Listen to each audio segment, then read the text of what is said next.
ಶ್ರೀಮತಿ ಅನ್ವಿತಾ ಋಗ್ವೇದ ಸೂರ್ಯವಂಶಿ ಭಾಗ 8. Please subscribe ಆಗಿ guys. ಕಾವ್ಯ ಎಂದು ಪ್ರಿಯಾ ಗಂಭೀರ ಧ್ವನಿಯಲ್ಲಿ ಕರೆದಳು. ನಾನೇ ಮೇಡಮ್ ಅನ್ನುತ್ತಾ ಕಾವ್ಯ ಒಬ್ಬಳೇ ಧೈರ್ಯವಾಗಿ ಮುಂದೆ ಬಂದಳು. ದಯವಿಟ್ಟು ಒಳಗೆ ಹೋಗಿ ಅಂತ ಪ್ರಿಯಾ ಬಾಗಿಲಿನಿಂದ ಪಕ್ಕಕ್ಕೆ ಸರಿದ್ಲು. ಕಾವ್ಯ ಮನಸ್ಸಿನಲ್ಲಿ ಸಣ್ಣದೊಂದು ನಡುಕವಿದ್ರೂ ಕೂಡ ಆ ದೊಡ್ಡ ಬಾಸನ್ನು ನೋಡುವ ಅತ್ಯಂತ ಉತ್ಸಾಹದಿಂದ ಒಳಗೆಜ್ಜೆ ಇಟ್ಲು. ಪ್ರಿಯಾ ಅಲ್ಲಿಯೇ ನಿಂತಿದ್ದ ಅನ್ವಿತಾಳ ಕಡೆಗೆ ತಿರುಗಿ ಕುಳಿತುಕೊಳ್ಳಿ ಎಂದು ಪಕ್ಕದಲ್ಲೇ ಇದ್ದ ಸೋಫಾವನ್ನು ತೋರಿಸಿದ್ಲು. ಅನ್ವಿತ ವಿಪರೀತ ನರ್ವಸ್ ಆಗಿ ಅಲ್ಲೇ ಕುಳಿತುಕೊಳ್ಳಲು ಸ್ವಲ್ಪ ಬಾಗಿದ್ಲು. ಆ ಸಮಯದಲ್ಲಿ ಅವಳ ಚೂಡಿದಾರ್ ಕುತ್ತಿಗೆಯ ಮರೆಯಲ್ಲಿ ಅಡಗಿದ್ದಂತಹ ಆ ಹೊಳೆಯುವ ಮಂಗಳಸೂತ್ರ ಪ್ರಿಯಾಳ ಕಣ್ಣಿಗೆ ಬಿದ್ದಿತ್ತು. ಅದನ್ನು ನೋಡ್ತಿದ್ದ ಹಾಗೆ ಪ್ರಿಯಾಳ ಹೃದಯದಲ್ಲಿ ಒಮ್ಮೆಗೆ ಒಂದು ದೊಡ್ಡದಾದ ತೃಪ್ತಿಯ ಭಾವನೆ ಮೂಡ್ತು. ಹಬ್ಬ, ಕೊನೆಗೂ ಈ ಹುಡುಗಿಗೆ ಮದುವೆ ಆಗ್ಬಿಟ್ಟಿದೆ, ಇವಳು ಮದುವೆ ಆದವಳು ಅಂತ ಅಂದಮೇಲೆ ನಾನೇ ನಿಶ್ಚಿಂತೆಯಾಗಿರಬಹುದು. ವೇದ್ ಮುಂದೆ ಇವಳ ಆಟ ಏನೂ ನಡೆಯೋದಿಲ್ಲ. ಅವನ ಪಕ್ಕದಲ್ಲಿ ನಿಲ್ಲುವ ಅರ್ಹತೆ ಕೇವಲ ನನ್ನೊಬ್ಬಳಿಗೆ ಮಾತ್ರ ಇರುವಂಥದ್ದು ಎಂದು ಪ್ರಿಯಾ ಒಳಗೊಳಗೆ ಬೀಗದ್ಲು. ಆದರೆ ಅತ್ತ ಸೋಫಾದ ಮೇಲೆ ಕುಳಿತಿರುವಂತಹ ಅನ್ವಿತಾಳ ತಲೆಯಲ್ಲಿ ಮಾತ್ರ ಬೇರೆದೇ ಆದ ಹುಳಗಳು ಹರಿದಾಡ್ತಾ ಇದ್ವು. ಅನ್ವಿತಾಳ ಮನದಾಳ, ಈ ಇಡೀ ಬೃಹತ್ ಮಾಡಿಯಲ್ಲಿ ಕೇವಲ ಈ ಹುಡುಗಿ ಮತ್ತು ಆ ರಾಕ್ಷಸ ಇಬ್ಬರೇ ಇರೋದಾ? ಅಷ್ಟಕ್ಕೂ ಈ ಹುಡುಗಿ ಯಾರು? ನಮ್ಮ ಟಿ ವಿ ಧಾರಾವಾಹಿಗಳಲ್ಲಿ ತೋರಿಸೋ ಹಾಗೆ ಇವಳು ಅವನ ಗಿಲ್ ಫ್ರೆಂಡ್ ಇರಬೇಕಾ? ಹೌದೌದು, ಈ ದೊಡ್ಡ ದೊಡ್ಡ ಶ್ರೀಮಂತರಿಗೆ ಇಂತಹ ಹವ್ಯಾಸಗಳು ನಾರ್ಮಲ್ ಆಗಿದ್ದೇ ಇರ್ತವೆ. ಅದಕ್ಕೆ ಇರಬೇಕು ಆ ರಾಕ್ಷಸ ನನ್ನನ್ನು ಕಣ್ಣೆತ್ತಿಯೂ ನೋಡೋದೇ ಇಲ್ಲ. ಆದರೆ ಒಂದು ವೇಳೆ ಇವನು ಈ ಹುಡುಗಿಯನ್ನು ಪ್ರೀತಿಸಿದ ಮೇಲೆ ಈ ಪರಿಸ್ಥಿತಿಯಲ್ಲಿ ನನ್ನ ಕೊರಳಿಗೆ ಯಾಕೆ ತಾನೇ ತಾಳಿ ಕಟ್ಟಬೇಕಾಗಿತ್ತು? ನನ್ನ ಜೀವನವನ್ನು ಯಾಕೆ ಹೀಗೆ ಹಾಳು ಮಾಡಬೇಕಿತ್ತು? ಇದೇ ಯೋಚನೆಯಲ್ಲಿ ಮುಳುಗಿದ್ದಂತಹ ಅನ್ವಿತಾಳ ಕಣ್ಣುಗಳಲ್ಲಿ ತಾನಾಗಿಯೇ ಸಣ್ಣದೊಂದು ಕಣ್ಣೀರ ಹನಿ ತುಂಬಿ ಹೊರಗೆ ಬರುತ್ತೆ. ಅನ್ವಿತಾ, ಒಳಗೋಗು, ಸರ್ ನಿನ್ನನ್ನು ಕರೀತಾ ಇದ್ದಾರೆ ಎಂಬ ಕಾವ್ಯಾಳ ಧ್ವನಿ ಕೇಳಿ ಅನ್ವಿತಾ ಒಮ್ಮೆಗೆ ತನ್ನ ಆಲೋಚನಾ ಲೋಕದಿಂದ ಎಚ್ಚರಗೊಂಡು ಎದ್ದು ನಿಂತಳು. ಕಾವ್ಯ ಆಗಲೇ ಇಂಟರ್ವ್ಯೂನ ಮುಗಿಸಿ ಹೊರಗೆ ಬಂದಿದ್ಲು. ಅನ್ವಿತಾ ನಿಧಾನವಾಗಿ ಹೆಜ್ಜೆ ಇಡುತ್ತಾ ಆ ಐಷಾರಾಮಿ ಕ್ಯಾಬಿನ್ ಒಳಗೋದ್ಲು. ಅವಳು ಒಳಗೆ ಹೋಗೋದನ್ನು ನೋಡಿ ಪ್ರಿಯಾಗೆ ಮತ್ತೆ ಒಳಗೊಳಗೆ ಸಣ್ಣದೊಂದು ಅಸೂಯೆ ಆಯಿತು. ಅನ್ವಿತಾಳಿಗೆ ಮದುವೆಯಾಗಿದೆ ಅನ್ನೋಂತಹ ಸತ್ಯ ತಿಳಿದಿದ್ರು ಕೂಡ ವೇದ್ ಮುಂದೆ ಇಷ್ಟು ಸುಂದರವಾದಂತಹ ಮುಗ್ಧವಾದ ಹುಡುಗಿ ಒಂಟಿಯಾಗಿ ಹೋಗ್ತಿದ್ದಾಳಲ್ವಾ ಅನ್ನೋ ಒಂದು ಆಲೋಚನೆಯೇ ಪ್ರಿಯಾಳ ತಲೆ ಕೆಡಿಸುವಂತೆ ಮಾಡ್ತಾ ಇತ್ತು. ಅವಳು ಮುಖ ಸಿಂಡಿರಿಸ್ಕೊಂಡು ನೇರವಾಗಿ ಲಿಫ್ಟ್ ಕಡೆಗೆ ನಡೆದು ಹೊರಟು ಹೋದ್ಲು. ಅನ್ವಿತಾ ತೀವ್ರ ಭಯದಿಂದ ಕ್ಯಾಬಿನ್ ಒಳಗೆ ಬಂದ್ಲು. ಅವಳ ಕಣ್ಣುಗಳು ಕೇವಲ ನೆಲದ ಕಡೆಗೆ ನೆಟ್ಟಿದ್ವು. ಸುತ್ತಲೂ ಇದ್ದ ಐಷಾರಾಮಿ ರೂಮನ್ನು ಕಣ್ಣೆತ್ತಿ ನೋಡಲು ಸಹ ಅವಳಿಗೆ ಹೆದರಿಕೆ ಕೂಡ ಆಗ್ತಾ ಇತ್ತು. ನಿಮ್ಮ ಹೆಸರೇನು ಎಂದು ಋಗ್ವೇದನ ಆ ಗಂಭೀರ ಹಾಗೂ ಜೋರಾದ ಧ್ವನಿ ಇಡೀ ರೂಮ್ನಲ್ಲಿ ಪ್ರತಿಧ್ವನಿಸ್ತಾ ಇತ್ತು. ಆ ಶಬ್ದಕ್ಕೆ ಅನ್ವಿತಾ ಎದುರಿ ಒಂದು ಕ್ಷಣ ಹಿಂದೆ ಸರಿದಿದ್ಲು.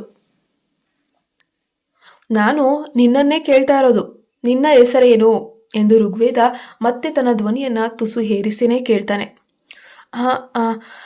ಅನ್ವಿತಾ ಎಂದು ಅವಳು ತಡಬಡಾಯಿಸುತ್ತಾ ತೊದಲುತ್ತಾ ಉತ್ತರಿಸ್ತಾಳೆ. ನಿಮ್ಮ ಪೂರ್ಣ ಹೆಸರು? ಅವನ ಕಟ್ಟುನಿಟ್ಟಾದ ಧ್ವನಿ ಮತ್ತೆ ಕೇಳಿಸುತ್ತೆ. ಆ ಧ್ವನಿಗೆ ಅವಳ ಕೈಕಾಲುಗಳು ಒಮ್ಮೆಲೆ ಜುಮ್ಮೆಂದು ಹೋದವು. ಪೂರ್ಣ ಹೆಸರು ಅಂದರೆ ಏನು ಹೇಳ್ಬೇಕು ನಾನು? ತನ್ನ ಹೆಸರಿನ ಮುಂದೆ ಸೂರ್ಯವಂಶಿ ಎಂದು ಸೇರಿಸ್ಬೇಕಾ? ಆದರೆ ಮದುವೆಯಾದ ಗಂಡನೇ ಈ ಬಂಧನವನ್ನು ಒಪ್ಪಿಕೊಳ್ಳದ ಮೇಲೆ ತಾನು ಆ ಹೆಸರನ್ನು ಹೇಳಿಕೊಳ್ಳೋದು ಸರಿನಾ ತಪ್ಪಾ? ಅವಳಿಗೇನೂ ಅರ್ಥವಾಗ್ತಾ ಇರಲಿಲ್ಲ. ಅವಳು ಕೇವಲ ನೆಲದ ಕಟ್ಟಡೆಗೆ ದಿಟ್ಟಿಸುತ್ತಾ ಮೌನವಾಗಿಯೇ ನಿಂತಿದ್ಲು. ನಾನು ನಿನ್ನನ್ನು ಏನೋ ಪ್ರಶ್ನೆ ಕೇಳಿದ್ದೆ ಅಲ್ವಾ? ಪೂರ್ಣ ಹೆಸರು ಹೇಳು ಎಂಬ ಅವನ ಧ್ವನಿ ಈ ಬಾರಿ ತೀರಾ ಹತ್ತಿರದಿಂದ ಕೇಳಿಸ್ಬಿಡ್ತು. ಅನ್ವಿತಾ ಒಮ್ಮೆಲೆ ಬೆಚ್ಚಿ ಬಿದ್ಲು. ಅವನ ಧ್ವನಿ ಇಷ್ಟು ಹತ್ತಿರದಿಂದ ಕೇಳಿಸ್ತಿದೆ ಅಂದರೆ ಅವನ ತನ್ನ ಕುರ್ಚಿಯಿಂದ ಎದ್ದು ನಡೆದು ಬಂದು ನೇರವಾಗಿ ತನ್ನ ಪಕ್ಕದಲ್ಲಿ ನಿಂತಿದ್ದಾನೆ. ಅವನ ರಾಯಲ್ ಆದ ಸುಗಂಧ ದ್ರವ್ಯದ ತೀವ್ರವಾದ ವಾಸನೆ ಅನ್ವಿತಾಳ ಮೂಗಿಗೆ ಬಡಿತಾನೆ ಇದ್ದೆ. ಅವಳ ಹೊಟ್ಟೆಯಲ್ಲಿ ಒಮ್ಮೆಲೆ ಏನು ಚುರುಗುಟ್ಟಿದ್ದಂಗಾಗಿ ಒಂದು ರೀತಿಯ ಸಂಕಟ ಶುರುವಾಯಿತು. ಎಚ್ಚೆತ್ತವಳೆ ಅನ್ವಿತಾ ಸೂರ್ಯವಂಶಿ. ಅವಳು ಹೇಗೋ ತನ್ನೆಲ್ಲ ಧೈರ್ಯವನ್ನು ಒಟ್ಟುಗೂಡಿಸ್ಕೊಂಡು ನಡುಗುವ ಧ್ವನಿಯಲ್ಲೇ ತನ್ನ ಪೂರ್ಣ ಹೆಸರನ್ನು ಹೇಳಿ ಮುಗಿಸಿದ್ಲು. ಅವಳ ಆ ಧೀಮಂತ ಉತ್ತರವನ್ನು ಕೇಳಿದ ತಕ್ಷಣ ಋಗ್ವೇದನ ಉಬ್ಬುಗಳು ಒಮ್ಮೆಲೆ ಮೇಲಕ್ಕಾರದವು. ಋಗ್ವೇದನ ಮನದಾಳ, ಅನ್ವಿತಾ ಸೂರ್ಯವಂಶಿ. ನನ್ನ ಹೆಸರನ್ನು ತನ್ನ ಹೆಸರಿನ ಜೊತೆ ಸೇರಿಸ್ಕೊಂಡಿದ್ದಾಳೆ. ಇವಳಿಗೆ ನಾಚಿಕೆ ಆಗ್ತಿದೆಯಾ ಅಥವಾ ನನ್ನ ಹೆಂಡತಿ ಎನ್ನುವಂತಹ ಹೆಮ್ಮೆ ಆಗ್ತಿದೆಯಾ? ಅವನ ಮುಖದಲ್ಲಿ ಅತ್ಯಂತ ವಿಚಿತ್ರವಾದ ಮತ್ತು ಆಕರ್ಷಕವಾದ ಭಾವನೆ ಮೂಡಿಬಂದವು. ಅದರ ಮರುಕ್ಷಣವೇ ತನ್ನ ಗಾಂಭೀರ್ಯವನ್ನು ನೆನಪಿಸಿಕೊಂಡು ಅವನು, ಯಾವ ಸೂರ್ಯವಂಶಿಯು ಯಾರ ಮುಂದೆಯೂ ಕಣ್ಣುಗಳನ್ನು ಕೆಳಗೆ ಇಳಿಸಿ ನಿಲ್ಲುವುದಿಲ್ಲ ಎನ್ನುತ್ತಾ ಇದ್ದಕ್ಕಿದ್ದಂತೆ ಅವಳ ಮೃದುವಾದ ಕೈಯನ್ನು ಹಿಡಿದು ತನ್ನ ಕಡೆಗೆ ಬಲವಾಗಿ ತಿರುಗಿಸಿಕೊಂಡ. ಅನ್ವಿತಾ ಗಾಬರಿಯಿಂದ ತನ್ನ ಎಂಜಲನ್ನು ತಾನೇ ನುಂಗಿ ನಿಂತಳು. ದೇವ್ರೆ, ನಾನೀಗ ಇವನ ಮುಖನ ನೇರವಾಗಿ ನೋಡಬೇಕಾ? ಇಲ್ಲ ಇಲ್ಲ ಇಲ್ಲ, ನಾನು ಇವನ ಕಣ್ಣುಗಳನ್ನು ನೋಡಿದ್ರೆ ಇಲ್ಲೇ ಮೂರ್ಛೆ ಹೋಗಿ ಬಿದ್ದು ಹೋಗ್ಬಿಡ್ತೀನಿ ಎಂದು ಒಳಗೊಳಗೆ ಪ್ರಾರ್ಥಿಸೋಕೆ ಶುರು ಮಾಡ್ಕೊಳ್ತಾಳೆ. ಅಷ್ಟರಲ್ಲೇ ಋಗ್ವೇದ ತನ್ನ ಬಲಿಷ್ಠವಾದ ಬೆರಳುಗಳಿಂದ ಅವಳ ಮುಖವನ್ನು ಮೆಲ್ಲನೆ ಮೇಲೆ ಕೆತ್ತುತ್ತಾನೆ. ಅವಳ ಮುಗ್ಧ ಕಣ್ಣುಗಳ ತುದಿಯಲ್ಲಿ ಜಿನುಗ್ತಾ ಇದ್ದಂತಹ ಆ ಪುಟ್ಟ ಕಣ್ಣೀರ ಹನಿಗಳನ್ನು ಕಂಡಾಗ ಋಗ್ವೇದನ ಕಠಿಣ ಹೃದಯದ ಮೂಲೆ ಎಲ್ಲೋ ಒಂದು ಕಡೆ ತಲ್ಲಣಗೊಳ್ಳುತ್ತೆ. ಆದರೆ ಜಗತ್ತಿಗೆ ಸಿಂಹದಂತಿರುವ ಋಗ್ವೇದ ಸೂರ್ಯವಂಶಿ ಇಷ್ಟು ಬೇಗ ತನ್ನ ಸೋಲನ್ನು ಒಪ್ಕೊಳ್ಳೋಕೆ ಹೇಗೆ ತಾನೇ ಸಾಧ್ಯ? ಅವನು ತನ್ನ ಭಾವನೆಗಳನ್ನು ಹತೋಟಿಗೆ ತಂದುಕೊಂಡು ಅತ್ಯಂತ ಶಾಂತ ಹಾಗೂ ಕಠಿಣ ಧ್ವನಿಯಲ್ಲಿ, ಹೀಗೋ ನಿನ್ನ ಹೊಸ ಫೋನ್, ಸಂಜೆ ಆಫೀಸ್ ಮುಗಿದ ತಕ್ಷಣ ಎದುರಿನ ಬಸ್ ನಿಲ್ದಾಣದ ಬಳಿ ಕಾದು ನಿಂತಿರು, ನಾನೇ ಬಂದು ನಿನ್ನನ್ನು ಪಿಕ್ ಮಾಡ್ಕೊಳ್ತೇನೆ ಅಂತ ಹೇಳಿ ಹೊಸ ಫೋನನ್ನು ಅವಳ ಕೈಗೆ ಇಟ್ಟನು. ಅವನು ಹೇಳಿರುವಂತಹ ಮಾತುಗಳನ್ನು ಸಂಪೂರ್ಣವಾಗಿ ಅರ್ಥ ಮಾಡ್ಕೊಳ್ಳೋಕೆ ಅನ್ವಿತಾಳಿಗೆ ಕೆಲವು ಸೆಕೆಂಡ್ಗಳೇ ಬೇಕಾಯಿತು. ಯಾಕಂದರೆ ಅವಳು ಈಗಾಗಲೇ ಅವನ ಕತ್ತಲೆಯಾದ ತೀವ್ರ ಆಕರ್ಷಕ ಕಣ್ಣುಗಳ ಆಳದಲ್ಲಿ ಸಂಪೂರ್ಣವಾಗಿ ಕಳೆದು ಹೋಗಿದ್ಲು. ಅವನ ಮುಖದಲ್ಲಿ ಯಾವುದೇ ಹುಡುಗಿನಾದರೂ ದಾರಿ ತಪ್ಪಿಸಬಲ್ಲಂತಹ ಒಂದು ವಿಚಿತ್ರವಾದ ಮಾತು, ಮೋಡಿ, ಆ ಒಂದು ಬ್ಯೂಟಿ ಇತ್ತು. ಈಗ ಇಲ್ಲಿಂದ ಹೊರಡು ಎಂಬ ಅವನ ಕಟುವಾದ ಧ್ವನಿ ಕೇಳಿ ಅವಳು ಒಮ್ಮೆಲೆ ತಲೆ ಎತ್ತಿ ನೋಡಿದಾಗ ಅವನು ಆಗಲೇ ದೂರದಲ್ಲಿ ತನ್ನ MD ಕುರ್ಚಿಯ ಮೇಲೆ ಗಾಂಭೀರ್ಯದಿಂದ ವಾಲಿ ಕುಳಿತಿದ್ದ. ಅವಳು ತಡ ಮಾಡದೆ ಗಾಬರಿಯಿಂದ ಕ್ಯಾಬಿನಿಂದ ಹೊರಗೆ ಬಂದ್ಲು. ಅತ್ತ ಅನ್ವಿತಾ ಹೋದ ತಕ್ಷಣ ಋಗ್ವೇದ ಕೋಪದಿಂದ ತನ್ನ ಕೈಯನ್ನು ಮೇಜಿನ ಮೇಲೆ ಬಲವಾಗಿ ಕೊಡ್ತಾನೆ. ನಾನು ಯಾಕೆ ಅವಳ ಎದುರು ಹೀಗೆ ವಿಚಿತ್ರವಾಗಿ ವರ್ತಿಸ್ತಾ ಇದ್ದೇನೆ? ಮರಿಬೇಡ ವೇದ, ನೀನವಳನ್ನು ಮದುವೆಯಾಗಿದ್ದು ಕೇವಲ ಅಮ್ಮನ ಸಂತೋಷಕ್ಕಾಗಿ ಮಾತ್ರ, ಬೇರೇನೂ ಇಲ್ಲ ಅಂತ ತನ್ನ ಹೃದಯಕ್ಕೆ ತಾನೇ ಕಠಿಣವಾಗಿ ಎಚ್ಚರಿಕೆ ನೀಡೋಕೆ ಶುರು ಮಾಡ್ದ. ಕ್ಯಾಬಿನಿಂದ ಹೊರಗೆ ಬಂದ ಅನ್ವಿತಾಳನ್ನು ನೋಡಿ ಕಾವ್ಯ ಉತ್ಸಾಹದಿಂದ ಕಿರುಚಾಡಿದ್ಲು. ಏನನ್ವಿತಾ, ಎಷ್ಟು ಹೊತ್ತು ತಗೊಂಡೆ? ಅಷ್ಟಕ್ಕೂ ಆ ಬಿಗ್ ಬಾಸ್ ನಿನ್ನ ಹತ್ರ ಇಷ್ಟು ಹೊತ್ತು ಏನು ಮಾತಾಡ್ತಿದ್ರು ಮಾರೈತಿ? ದೇವ್ರೇ, ಅವರು ಎಷ್ಟು ಹಾಟ್ ಮತ್ತು ಹ್ಯಾಂಡ್ಸಮ್ ಆಗಿದ್ದಾರಲ್ವಾ? ಅವರು ಪ್ರತಿದಿನ ಈಗ ಇಂಟರ್ವ್ಯೂ ಕರೆದ್ರೆ ನಾನು ಇಲ್ಲೇ ಉಚಿತವಾಗಿ ಕೆಲಸ ಮಾಡೋಕ್ಕೂ ಕೂಡ ಸಿದ್ಧವಾಗೇ ಇರ್ತೀನಿ ಎಂದು ತನ್ನಷ್ಟಕ್ಕೆ ತಾನೇ ಗೊಣಕೊಳ್ಳೋಕೆ ಶುರು ಮಾಡ್ತಾಳೆ. ಆದರೆ ಅನ್ವಿತಾ ಮಾತ್ರ ಇನ್ನೂ ಆ ಕರಾಳ ಕಣ್ಣುಗಳ ಭ್ರಮೆಯಲ್ಲಿಯೇ ಕಳೆದು ಹೋಗಿದ್ಲು. ಅಷ್ಟರಲ್ಲೇ ಅವಳ ಕೈಯಲ್ಲಿದ್ದಂತಹ ಮೊಬೈಲ್ ನೋಡಿದಂಥ ಕಾವ್ಯ, ಹೇ, ಈ ಹೊಸ ಫೋನ್ ಎಲ್ಲಿಂದ ಬಂತು? ನೀನು ಒಳಗೋಗುವಾಗ ಇದು ನಿನ್ನ ಕೈಯಲ್ಲಿ ಇರಲಿಲ್ವಲ್ಲ ಎಂದು ಕಣ್ಣು ಸಣ್ಣಗೆ ಮಾಡಿ ಪ್ರಶ್ನೆ ಕೇಳ್ತಿದ್ದಾಳೆ. ಇಲ್ಲ ಕಾವ್ಯ, ಇದು ಮೊದಲಿಂದಲೂ ಕೂಡ ನನ್ನ ಕೈಲೇ ಇತ್ತು. ನೀನು ಬಾಸ್ ಲುಕ್ ನೋಡುವ ಧಾವಂತದಲ್ಲಿ ನನ್ನ ಕೈಯನ್ನು ಗಮನಿಸಿಲ್ಲ ಅಷ್ಟೆ ಎಂದು ಅನ್ವಿತಾ ತನ್ನ ಧ್ವನಿಯ ಸ್ವರವನ್ನು ಬದಲಾಯಿಸಿ ಸುಳ್ಳು ಹೇಳಿ ಮ್ಯಾನೇಜ್ ಮಾಡ್ತಾಳೆ. ಹೌದೌದು, ಅದೂ ನಿಜ ಇರ್ಬೋದು. ಆದರೆ ನಿನಗೊಂದು ವಿಷಯ ಗೊತ್ತಾ ಅನ್ವಿತಾ? ನಮ್ಮ ಜನರಲ್ ಮ್ಯಾನೇಜರ್ ಪ್ರಿಯಾ ಎಷ್ಟು ಅದೃಷ್ಟಶಾಲಿ ಅಲ್ವಾ? ಅವಳು ಯಾವಾಗಲೂ ಕೂಡ ಆ ಗ್ರೇಟ್ MD ಸರ್ ಪಕ್ಕದಲ್ಲೇ ಇರ್ತಾಳೆ, ಓಡಾಡ್ತಿರ್ತಾಳೆ, ನೋಡ್ತಾ ಇರ್ತಾಳೆ. ಆಫೀಸ್ನಲ್ಲೇ ಕಳೆದ ಹಾಗೆ ಅವರು ಸರ್ ಅವರ ಬಾಲ್ಯದ ಆತ್ಮೀಯ ಗೆಳತಿಯಂತೆ ಅಂತ ಹೇಳಿದ್ಲು ಕಾವ್ಯ. ಯಾರು ನಿನಗೆ ಈ ವಿಷಯ ಎಲ್ಲ ಹೇಳಿದ್ದು ಎಂದು ಅನ್ವಿತಾ ತಕ್ಷಣವೇ ಕೇಳಿದ್ಲು. ಅವಳ ಆ ಧ್ವನಿಯಲ್ಲಿ ಕಾವ್ಯಾಳಿಗೆ ತಿಳಿಯದಂತೆ ಸಣ್ಣದೊಂದು ಅಸೂಯೆಯ ಸುಳಿವು ಅನ್ನೋಂಥದ್ದು ಜಲಸ್ ಎದ್ದು ಕಾಣ್ತಾ ಇದೆ. ಓ, ಆಫೀಸ್ನಲ್ಲಿರೋರೆಲ್ಲ ಪ್ರತಿಯೊಬ್ಬರಿಗೂ ಕೂಡ ಈ ವಿಷಯ ಗೊತ್ತು ಗಣೆ. ಈ ಇಡೀ ಬಿಲ್ಡಿಂಗ್ನಲ್ಲಿ ಇಲ್ಲಿಯವರೆಗೆ ಆ ಪ್ರಿಯಾ ಅವರೇ ಅತ್ಯಂತ ಸುಂದರವಾದ ಮಹಿಳೆ ಅಂತ ಗೊತ್ತಾ ನಿನಗೆ?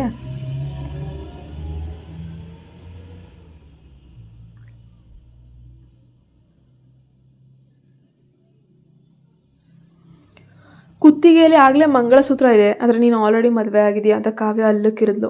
ಕಾವ್ಯಾಳ ಆ ಮಾತು ಕೇಳಿ ಅನ್ವಿತಾಳಿಗೆ ತನ್ನ ಕುತ್ತಿಗೆಯಲ್ಲಿದ್ದ ಮಂಗಳಸೂತ್ರ ಮತ್ತು ಅದಕ್ಕೆ ಕಾರಣ ಆಗಿರುವಂಥ ಆಫೀಸ್ ಬಾಸ್ ಋಗ್ವೇದ ನೆನಪಾಗಿ ಮತ್ತಷ್ಟು ಮನಸ್ಸು ಗೊಂದಲದ ಗೂಡಾಗೋಯ್ತು. ಅದಕ್ಕೆ ಹೇಳಿದ ಅನ್ವಿತಾ, ಇಲ್ಲಿ ಆಫೀಸ್ನಲ್ಲಿರುವ ಪ್ರತಿಯೊಬ್ಬರು ನಮ್ಮ MD ಸರ್ಗೆ ಜನರಲ್ ಮ್ಯಾನೇಜರ್ ಪ್ರಿಯಾ ಅವರೇ ಪಕ್ಕಾ ಜೋಡಿ, ಅವರಿಬ್ಬರೇ ಮದುವೆ ಆದರೆ ಸೂಕ್ತ ಅಂತ ಅಂದ್ಕೊಂಡಿರ್ತಾರೆ ಅಂತ ಕಾವ್ಯ ಅರಟೆ ಹೊಡೆಯುತ್ತಲೇ ಇದ್ಲು.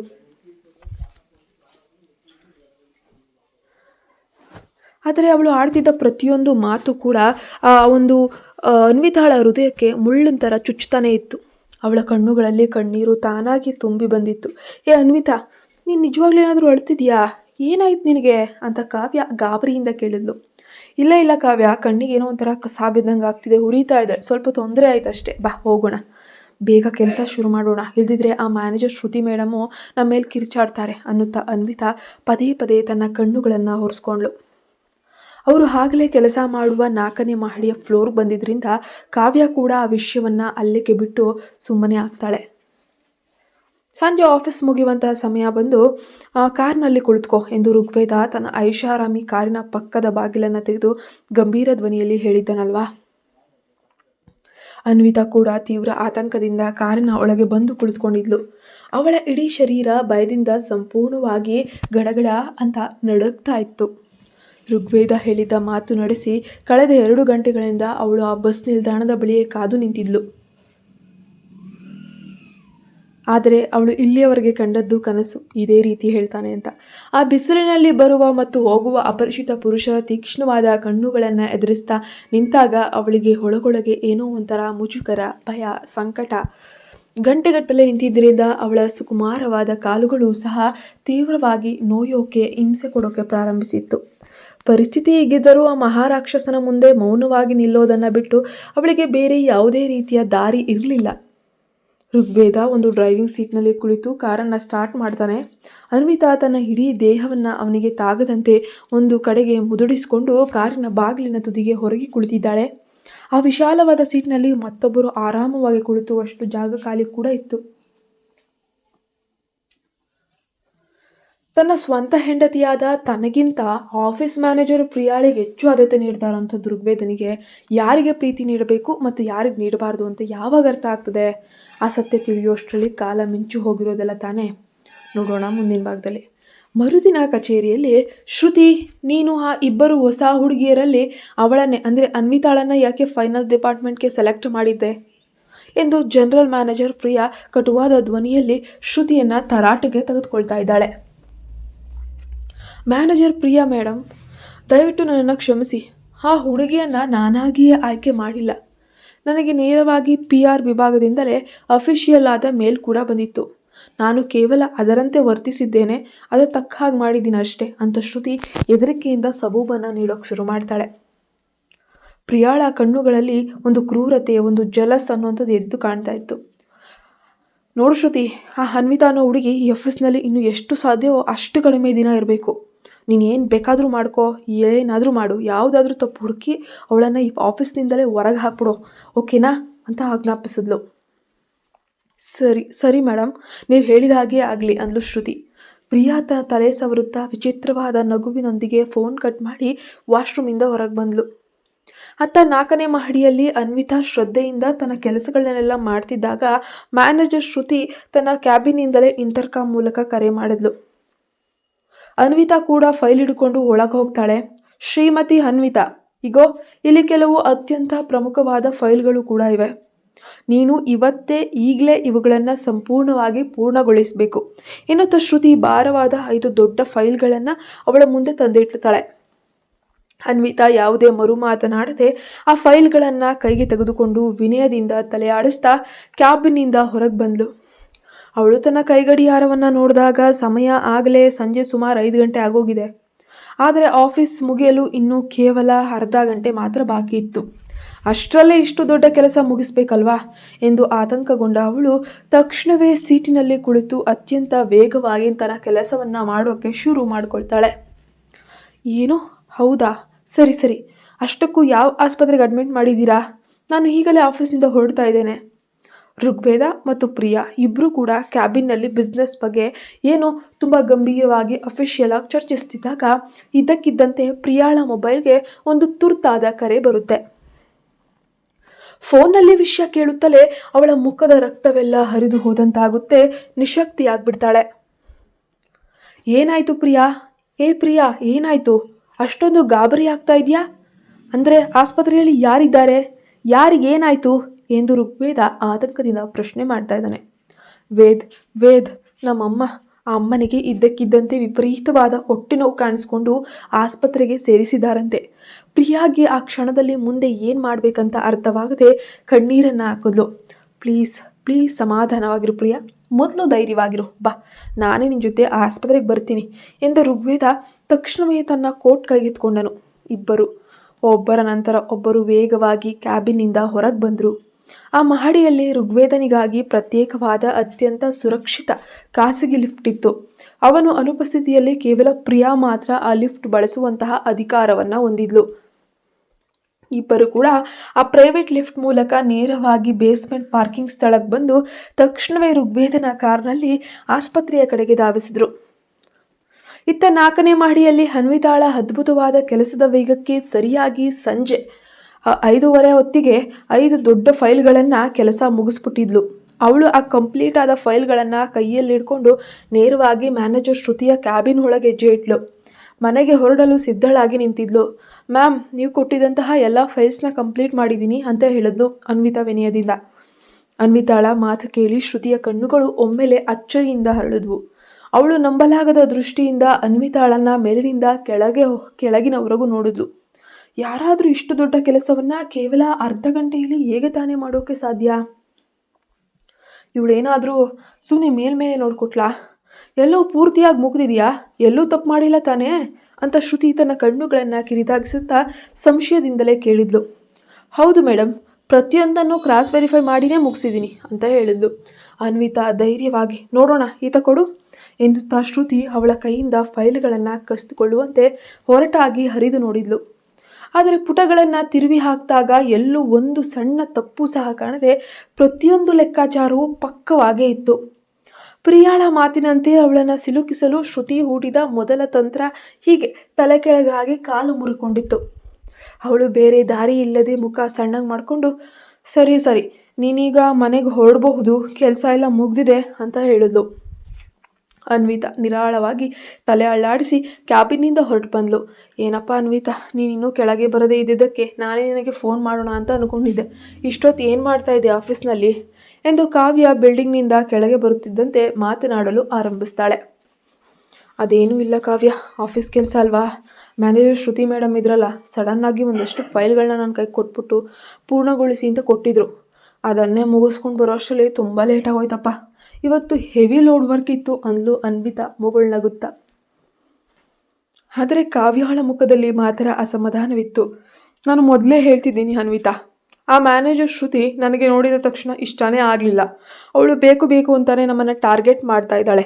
ಖಂಡಿತವಾಗಿಯೂ ಅವಳ ವರ್ತನೆಯಲ್ಲಿ ಏನೋ ಒಂದು ಮಹಾನ್ ತಪ್ಪಿದೆ. ಮೊದಲ ದಿನವೇ ನಿನಗೆ ಇಷ್ಟೊಂದು ಕೆಲಸದ ಒತ್ತಡ ಹಾಕುತ್ತಾಳಲ್ವ ಅವಳು, ಇದೆಲ್ಲ ಬೇಕಿತ್ತಾ ಎಂದು ಕಾವ್ಯ ರೊಚ್ಚಿಗಿದ್ಲು. ಛೇ ಹಾಗೇನಿಲ್ಲ ಕಾವ್ಯ, ಅವಳು ನಮ್ಮ ಮ್ಯಾನೇಜರ್ ಅಲ್ವಾ, ಅವಳಿಗೂ ಮೇಲಿನಿಂದ ಬಿಸ್ನೆಸ್ ಕೆಲಸದ ಒತ್ತಡ ಇರುತ್ತಲ್ವಾ, ಅದಕ್ಕೆ ನಮ್ಗೆ ಕೊಟ್ಟಿದ್ದಾಳೆ ಅಷ್ಟೇ ಅಂತ ಅನ್ವಿತಾ ಶ್ರುತಿಯನ್ನು ಸಮರ್ಥಿಸ್ಕೊಂಡ್ಳು. ಆದರೂ ನನಗೆ ಯಾಕೋ ಇದು ಸುಮ್ಮನೆ ಅಂತ ಅನ್ನಿಸ್ತಲ್ಲ. ಹೇಗಾದರೂ ಇರಲಿ ಬಿಡು, ಈಗ ಸಮಯ ಆಯಿತು, ನೀನು ಮನೆಗೆ ಹೇಗೆ ಹೋಗ್ತೀಯಾ, ನಿನ್ನ ಡ್ರಾಪ್ ಮಾಡಬೇಕಾ ಎಂದು ಕಾವ್ಯ ತನ್ನ ಜುಪಿಟರ್ ಸ್ಕೂಟರನ್ನು ಸ್ಟಾರ್ಟ್ ಮಾಡಿ ಕೇಳ್ತಾ ಇದ್ದಾಳೆ. ಕತೆ ಮುಂದುವರಿಯುತ್ತೆ. ನೀವಿನ್ನು ನಮ್ಮ ಚಾನಲ್ಗೆ ಸಬ್ಸ್ಕ್ರೈಬ್ ಆಗಿಲ್ಲ ಅಂದರೆ ಪ್ಲೀಸ್ ಈ ಕೂಡಲೇ ಸಬ್ಸ್ಕ್ರೈಬ್ ಆಗಿ, ಪಕ್ಕದಲ್ಲಿ ಕಾಣೋ ಬೆಲ್ ಐಕನ್ನ ಪ್ರೆಸ್ ಮಾಡಿ. ಮುಂದಿನ ಭಾಗ ಬೇಕು ಅಂದರೆ ಪ್ಲೀಸ್ ಸಬ್ಸ್ಕ್ರೈಬ್ ಆಗಿ.